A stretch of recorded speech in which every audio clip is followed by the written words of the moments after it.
folks, welcome to Sonofdel's life vlog on this Sunday the 12th of February. 2 days to Valentine's Day, not bad, eh? I can't believe we're this far through the year already.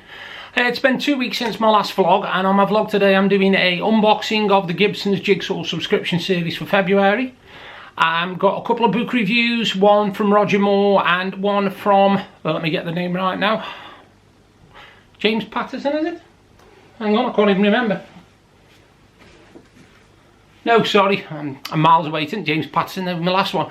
It's Mark Billingham's first book, and it's called Sleepyhead, and it's the first Tom Thorne novel, and I'll be doing a review of that. I've also got a couple of things which I bought in the last couple of weeks, or I've had bought for me, and I'll be having a rattle about what I've been doing since I last did a vlog. So coming up first, it's the unboxing for the Gibsons Jigsaw puzzle subscription service for February 2023.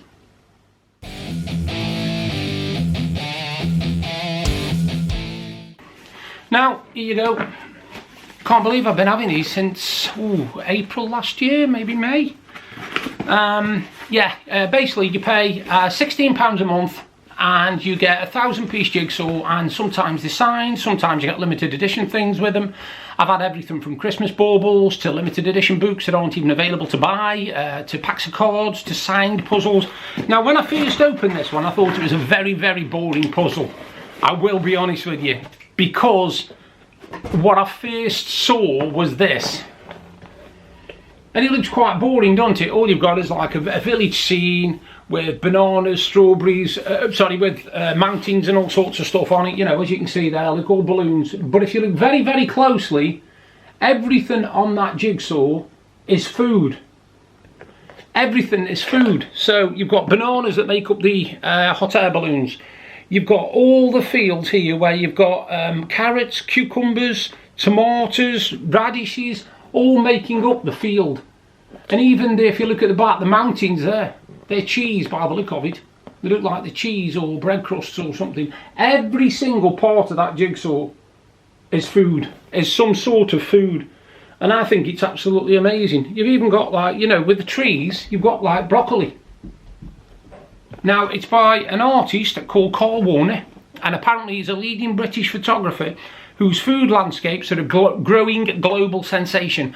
Now, like I said, what I like about it is it's 1,000-piece again, as you can see, and it's going to be really cool to do because you've got to try and identify really all the different foods that make up that jigsaw.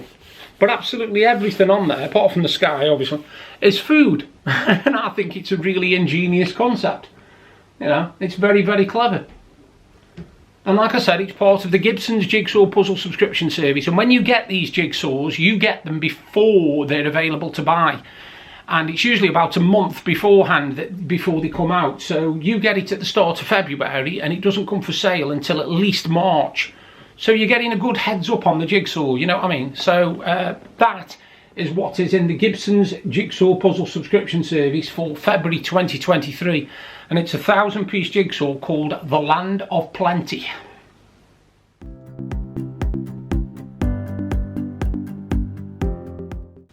Now, it's been a bit of a mixed couple of weeks actually, and I last did a vlog, like I said, 2 weeks ago, and I said that up and coming unfortunately, we'd lost a good friend of ours. Now, last Monday was his service, and it was a very sad, very emotional day, but it was also a day where we celebrated the things he'd made us do, you know, made us laugh, the things he had said, the things he'd done, all the people he'd known, the situations, everything about him.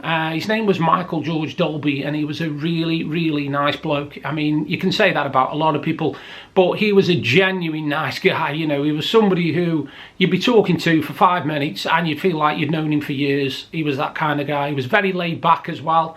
He didn't take himself too seriously whatsoever. He was a very brave guy as well. He was seriously ill for quite a long time. He had various brushes with death, and he came through them all. But unfortunately, aged just 81, he passed away on the 4th of January, and it was a very, very sad day because we were hoping that to start the year, you know, we were thinking, right, you know, hopefully we'll get through this year without losing anybody that's important to us, but we couldn't. We didn't even make it past the 4th of January. I wrote a poem which was read out at the service, which I will put in a later vlog. I'm not going to do it now because it's it's still a bit raw, to be honest with you, and if I read it out I'll probably end up a bit emotional, so I will do it at a later vlog. But as well as that, obviously we've had bits and bobs happening, nothing major actually, which has been good, but we've had a couple of things. One was our washing machine decided to pack up. Now when I say pack up, I don't mean stop working, it's still working, but unfortunately it looks like the drum has come loose inside the washing machine, and I'm getting a bit messed about at the moment by a company called Domestic Warranty. Now I didn't even know it was insured until I went onto the bank and looked through all the direct debits, and there was a direct debit on there for the 2nd of February for domestic warranty. So I got in touch with them and I gave them the DWS number, which is their number, their reference number, and they told me yes, our washing machine was indeed insured, and this was last Wednesday. And I was told that somebody would ring me either Wednesday afternoon or Thursday morning for a engineer visit. So no problem, waited Wednesday, waited Thursday, nothing. So Friday morning I rang them back, spoke to a young lass there called Arlo, I think her name was. And she was really helpful, said that, you know, as far as she could see, it had been passed on to the engineer, but they hadn't bothered ringing me. Well, that was on Friday morning, and we're now on tomorrow will be Monday, so I've given them all weekend to get in touch, and nobody has been in touch again, so it looks like I'm going to have to chase that up as well. So I don't get it with companies. I don't get what the customer service thing is no more. Aren't they bothered about keeping customers? It seems to be that they think once they've got you, you're there for life, and you can't, you know, if I find somebody better with better customer service and better service in general, then I'm going to switch. You know, I am going to switch. Excuse me, a little bit raw throat. I've just had me lunch, and it was a white chicken chili. If you've never had it, look for the recipe online. It's really, really good. My wife makes quite a lot of our food. She does all homemade chilies and curries and all sorts, and she made this white chicken chili thing for me a couple of weeks ago, and I absolutely loved it. And it's beautiful with a bit of rice, like done in the rice cooker. Fantastic. If you ever get a chance, brilliant. Check it out. White chili chicken. White chicken chili, sorry. White chili chicken. Anyway, but yeah, like I said, it's been a quiet couple of weeks.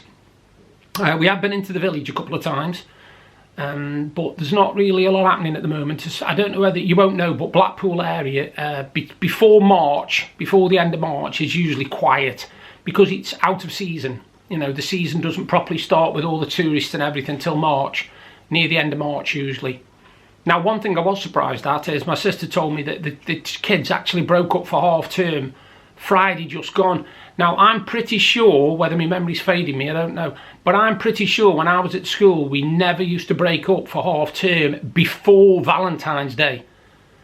It was always the last week in February, not the second week in February. So I don't know what's happened there. They've only been back at school 5 weeks and they're already having a week off, or 2 weeks, whatever it is. Now, obviously coming up is Valentine's Day. Now, I love Valentine's Day because I'm an old romantic. I'm just one of those people, you know, I like writing every year without fail. No matter whether it be birthday, Christmas, Valentine's, or my wife's birthday, I write a new poem for her. And I've written one for her this year, which I will read out on my next vlog, because I'm not going to read it out now because I'm not reading it out to my wife until Tuesday, so it would be a bit pointless. But I love Valentine's Day because at the end of the day, people might say, oh yeah, but what happens if you're single, blah, blah, blah, blah, blah. I will say one thing. When I was with my first wife, she wasn't massive on Valentine's Day. I think she just thought that once you're with somebody, you didn't have to make the effort no more. And I think that's what causes problems. I think that once somebody gets with somebody and they get complacent and they start taking that person for granted and thinking, oh, it doesn't matter how I behave, how I act, they're always going to stay with me. It doesn't work like that. I know that when I first got with my wife, who I'll refer to as Psycho, because that was what I used to, that's what I nicknamed her, my first wife. She basically was really, really lovely. She was nice as pie. She was really nice to me, treated me really, really fair and well.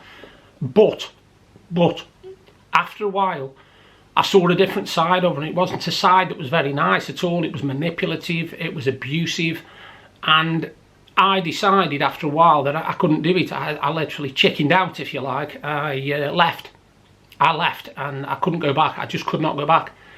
I think part of me thought that that was the best I could do, you know. At the end of the day, I was made to believe that if she didn't want me, then nobody would. So I kind of fell for that in a big way. And now I look back on it, because I've been with my wife now, who I'm with now. I've been with Deb for 23 years, and we've been married 9 years coming up in March. So I know that I could do better, but back then I didn't, you see. And that's the thing. A lot of people don't realise that they don't need to be in abusive relationships. And you can say, people can say, oh, it's just because they love me. It's nothing to do with that at all. It's control, it's power.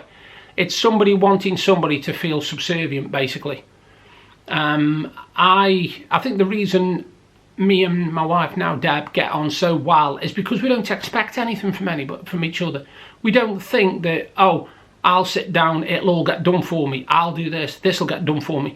We literally just, when we feel like doing something, we'll do it. Like, I'll go in the kitchen and I'll put kettle on and make us a brew, or Deb will go in the kitchen. Nobody says, right, it's your turn, or none of that stuff.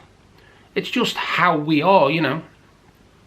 And like I said, with it coming up to Valentine's Day, it's important to remember not just those that are sort of sending Valentines to try and attract somebody, but make the effort and send a Valentine's card anyway. It can make all the difference. Anyway, coming up, I've got a short jigsaw gallery. I say short because it contains a video, but the jigsaw is absolutely amazing. It's called The Ice Palace, and it's by Ciro Marchetti. Check this out.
And as you can see from that jigsaw, it's a really belter of a jigsaw, and I've got 4 or 5 in that series. Now, I don't know much about Ciro Marchetti. I know he's quite an elderly gentleman, and he's a fantastic artist. I mean, some of his artwork is absolutely stunning. And if you go on and type it in, there's actually a website where you can buy tarot decks of cards and stuff like that, and his prints and stuff. He is a fantastic artist. The stuff he puts in these pictures is just phenomenal. And as you can see from the video, you know, there's so much detail in the jigsaw, it's incredible. But on that note, I want to show you a couple of things which I bought in the last couple of weeks. Now, where I put them? I can't even remember where I put them. Now, my wife again went on to the works, and she was looking for some books, and she managed to find 5. And again, they were 3 for £6. So I went on and I had a look. Now, I'd heard of this detective, but I've never seen any of the TV series. The TV series is called Bosch, and the author is called Michael Connolly. Now, this is the first book in the Bosch series, and there's loads of them, but this one is, and it's called The Black Echo, and I bought that off the works, and it's in the 3 for £6, so all that's costing me is £2. Well, if you have a look on the back of it, the recommended retail price is £9. So you're getting it for a quarter of the price, and it's brand new. You know, it's not like it's been read or something. It's from the works, and they do a brilliant set of range of books, 3 for £6. There's usually nearly 200, 300 books in the collection, and you can just go on, and there's everything on there. There's romantic fiction, there's young adult, there's thrillers, There's occasionally a couple of horror books on there. There's loads of these like Tea Time at the Seaside Cafe and all that sort of stuff, you know, these easy reading things. But I'm giving this a bash, and I'll let you know what it's like, you know, when I read it, because obviously I'm not going to read it straight away because I've still got tons of books to read. But I bought that, and it's Michael Connolly, The Black Echo, and it's off the works. So I will do a review on that later on. Now, something I bought. I'm a massive fan, as you know. On my last vlog, I showed you the DVD I bought called Rebus, the box set. Now, I also buy jigsaws from a company called Lawrence King Publishing, and they do some fantastic jigsaws. You've seen them on my vlog in the past. I've done Charlie and the Chocolate Factory, I've done The Wizard of Oz, I've done Freddie Mercury. They're all Lawrence King Publishing jigsaws. And this one really stood out for me because I love that Rebus, and it was written by a guy called Ian Rankin. And they bought out a 1,000-piece jigsaw of Ian Rankin's Edinburgh, basically Rebus's Edinburgh. And it says, featuring key scenes and characters from every single one of Ian Rankin's Rebus novels to date, this detailed jigsaw puzzle leads you through the dark heart of Edinburgh and beyond. On the accompanying poster, Ian identifies key scenes and characters so you can piece the cases together piece by piece.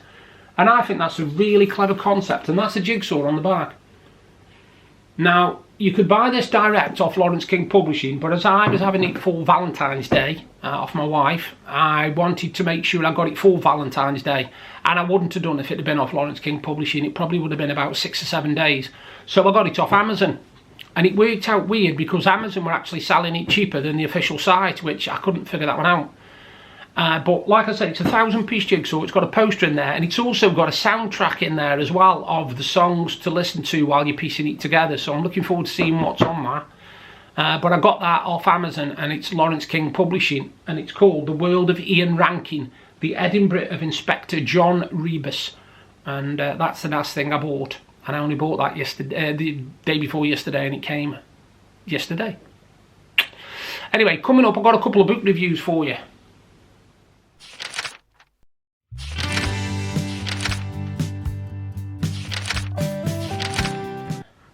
Now I've got 2 book reviews for you, completely contrasting in style. The first book is it's by Roger Moore, and it's called Last Man Standing, Tales from Tinseltown. Now at first, when I had it when I added it to my list on Amazon, I thought it was his biography, but it isn't his biography. What this is basically a behind-the-scenes look at actors, actresses, directors, producers, cameramen, you name it, and all the funny stories and anecdotes and weird things that they've done, all associated with the UK film industry, the Hollywood film industry, and the TV industry. And I'm telling you now, it is laugh out loud funny. Some of the stuff in it is absolutely amazing. I mean, you learn facts like, believe it or not, this is a fact, and it's in this book. The legendary actor Sir John Mills, artiste, when he was younger, every film he used to appear on, he used to drop his trousers and light his wind. That's what he used to do, and that's detailed in here. And I just thought there's so much stuff in here that you would not associate with these actors and actresses. And I really, really did enjoy it. And I would definitely give it a good, if it was out of 10, I'd give it 8 out of 10. And if you can read it without laughing and without sniggering and chortling and trying to picture some of the scenes, you're better than I am. But what I also love about it is Roger Moore is famous, right? He's a famous actor. He's been in so much stuff, from The Saint and all the James Bond films and all that sort of stuff. I think he was in The Persuaders as well. I've got The Persuaders in my head. Anyway, all I know is that he never ever gives you the impression that he is above you. He has no delusions of grandeur. He doesn't make it sound as if he's dead, you know, I'm dead famous and I can do this, I can do that. He really is down to earth, and he's a kind of person that you want to see stories from, because there's no holds barred. He literally will tell it. And if it makes himself look silly, he doesn't mind. He doesn't mind ridiculing himself. He's not one of these people who thinks, oh no, anything that's stupid in there can't be about me. Some of the funny stuff in there is actually about him, you know, and it's quite an eye-opener. But I would definitely give it 8 out of 10, and it's Roger Moore, Last Man Standing, Tales from Tinseltown. Now, in a previous vlog, I mentioned that I started collecting the Tom Thorne novels, and I've got 19 of them now. I think it's 19 or 18. And I decided I was going to read the first one. And I started reading it about 4 days ago, and I finished it today. And I didn't know that this particular book, along with his second book, Scaredy Cat, was made into a TV series of Thorne, of the actual detective Tom Thorne, and it was called Thorne, and it starred David Morrissey. Now, I didn't know this, and apparently it was out in 2011, but it's completely skipped under the radar on me. Now, this is the first book in the Tom Thorne series, so you get to introduce the character.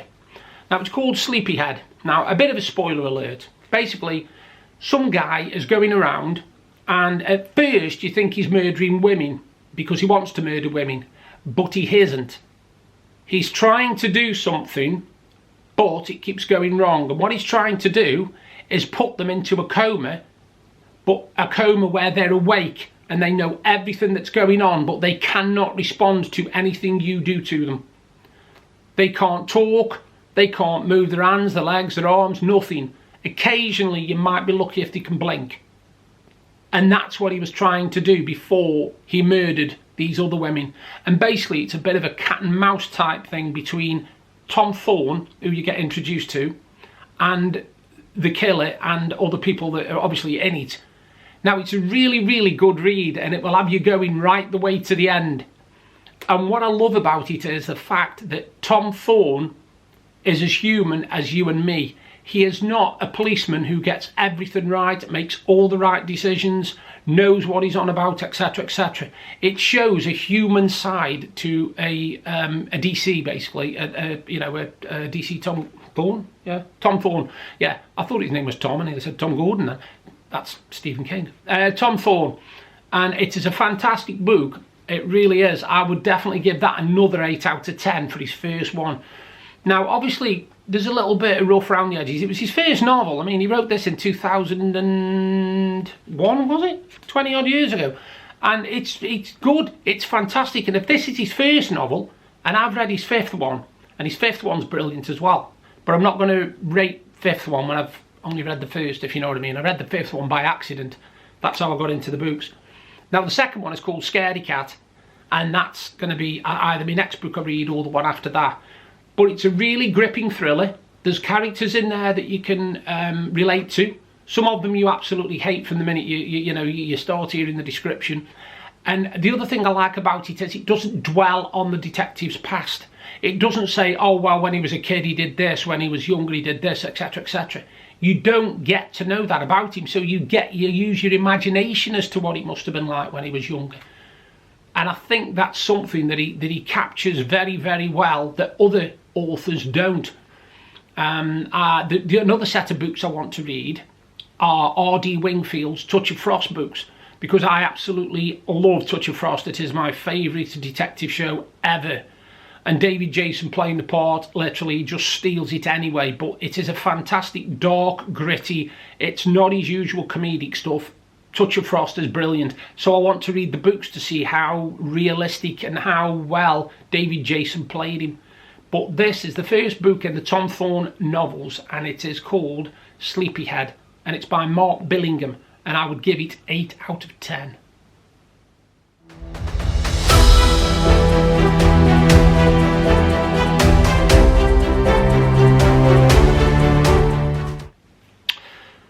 Now, the last word today, I want to talk about family and children.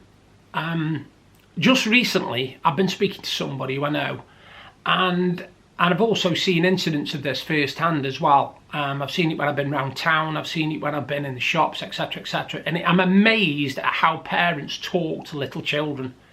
I am absolutely amazed. Now, when I was growing up, we grew up in an area where nobody had anything, right?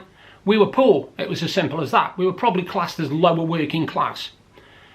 But never, ever, ever, when I was little, or when I was like 5, 6, 7, whatever, do I ever remember my mum threatening to bash my head in, or threatening to thump me in the head, or threatening to throttle. Yeah, she used to say stupid things like, I'll throttle you if you keep making a noise. Parents always say stuff like that, but to actually physically say you are going to damage a child, you are physically going to thump them, hit them, kick them, whatever, is just all kinds of wrong. Because I read something, and it's very, very true this. When a child goes to school, and they start school for the first time, and they've learned to draw at this point, and they're asked to draw a picture of mum and dad, right? Mum and dad and family, if they've got family. Now, if that child is terrified of their parents, mother, father, doesn't matter, both, either, what kind of picture is that child going to produce? And what concerns is that going to raise amongst the teachers? Because if you start off by shouting at a child and keep shouting at them and keep threatening them, they are going to be terrified of you, mate. They are going to be so scared of you that when it comes to drawing a picture, they're going to draw a little matchstick man, but they're going to have a face on it like red angry or something like that, or fists flying out. And I'm not saying that everybody who shouts at the kids hits the kids, because they don't. But just shouting at the kid, I mean, don't get me wrong, you have to keep them in line and make sure they behave. I'm not saying, you know, let them loose and let them tear places apart. But threatening them with violence is not, I can't see that's the way to go. Now, I never got threatened with anything like that up until when I was a high school kid, and then that changed. But when I was younger, you got a smacked ass if you did wrong. Collect, definitely. The amount of times I had a smack backside, you would not believe it. But they never hit me round the head. I never got punched around the head or hit around the head. I never got smacked in the face or nothing like that. It was always the way to punish was a smack backside. And to be honest with you, it never did me any harm. It never did me any harm. I've never grown up getting, you know, paranoid about it or thinking that's going to change the way I live, because it hasn't, you know. And bear in mind, after that, I was in a relationship where I was physically and mentally abused anyway, so it wouldn't have made a blind bit of difference. But if you're going to instill in a child fear, and they are scared of you, and that they will do anything in order to not be around you, you've got a serious problem. Because you've got to remember that one day they will be old enough to say, I'm not going anywhere near you. I don't want nothing to do with you. And by then, you might have softened up and you might be thinking, well, hang on, what have I done? It's not what you've done, it's what you did years ago. It's the image you gave that child of how you thought they should behave. You know, if you think a child's doing wrong, then fair enough, you tell that child off. You might just tap them on the hand, don't do that again. But you don't threaten to throttle them. You don't threaten to punch their heads in. You know, I mean, these are things that you do to your enemies. Why would you do it to your children that you love? I don't understand. I don't understand. But I've seen it before where I've been downtown and I've heard parents, you know, having a right go at the children and all the other thing what they do, which absolutely amazes me. You've got a little tiny child that's got little diddy legs and the parents walking a mile a minute and then has a go at the child because he's not keeping up. You've got to think that when you had legs that small, you wouldn't have kept up with your parents. But I'm just absolutely, it horrifies me because I've not got kids. I mean, I can't speak from experience. I've not got kids. I've never had children. But I've been around loads of children in my time, whether it be nephews, whether it be great nieces, or whether it be my mates, sisters, brothers, whatever. I've been around loads of kids, I really have. And kids have always taken to me. I don't know whether it's the funny face, whether they think I'm a clown, or whether I've got the same IQ as them, I don't know. But even when we used to be on buses, we'd be sitting on the bus and there'd be a child a couple of seats in front, and they would zone in on me. They would literally zone in on me and start smiling, laughing, and I'd be doing peekaboo behind the settee, behind the arms of the seat and everything like this. And my wife would just be like, you know, I can't take you anywhere, smiling and laughing, because that's all I do. You know, when I used to be around children, that's what I was like. But I can't imagine saying to a child, do this, otherwise I'll punch your head in. I mean, what would make you say that? What would make you be like that? So yeah, my last word today really is about be careful, because children pick things up. They pick things up, whether it be language, whether it be your attitude, and people will get to know exactly how they feel about you by how the child reacts when either when your name's mentioned or your house is mentioned. You know, if you say, oh, you're going to such and such's today, and they start having an absolute blue fit and screaming the house down, you know something's not quite right somewhere. So next time you're thinking of doing it, just before you open your mouth, just think of what you're going to say and know that that child is taking it all in. You know, they might only be young, but they're taking in everything you say. Where do you think they learn from? Where do you think they learn to talk from? And even swear from? I've heard some of these children come out with language and you just think, wow, man, that must be the parents. You know, so yeah, just think about it before you say anything. Let the child grow. He'll make mistakes. She'll make mistakes. You made mistakes, but nobody punched you around the head. I don't know. Anyway, on that note, I've done a massive vlog today. It's got a good 30-minute job. I hope you enjoyed it. I've had unboxings and everything. I've got another unboxing coming up for my next vlog in 2 weeks, because I'm doing one every 2 weeks on a Sunday now. I'm not going to stretch myself. But in 2 weeks' time, I've got an unboxing of a HMV 24.99 mystery box. And we'll see what's in that. I should also, by then, have another Jigsaw, because obviously there's only... I mean, let me just think. No, I won't. Forget I said that. I got that one wrong. I might have another Jigsaw. I might decide to buy one. I know I've just seen something which I definitely want, but unfortunately it's out of stock. I'm a massive Depeche Mode fan, and they've got a new album coming out called Memento Mori, and they're bringing out a red vinyl, a red cassette, and a limited edition CD with a print that's signed inside, and it's £81, but I would absolutely love that. But unfortunately it's sold out of pre-order. Believe it or not, it's sold out of pre-order. So I'm going to keep an eye on that, and my wife wants to buy it me for our anniversary. So if that comes, I'll be showing you that as well next time. You all take care. Thank you for watching. Thank you for your support, and I'll do another vlog soon.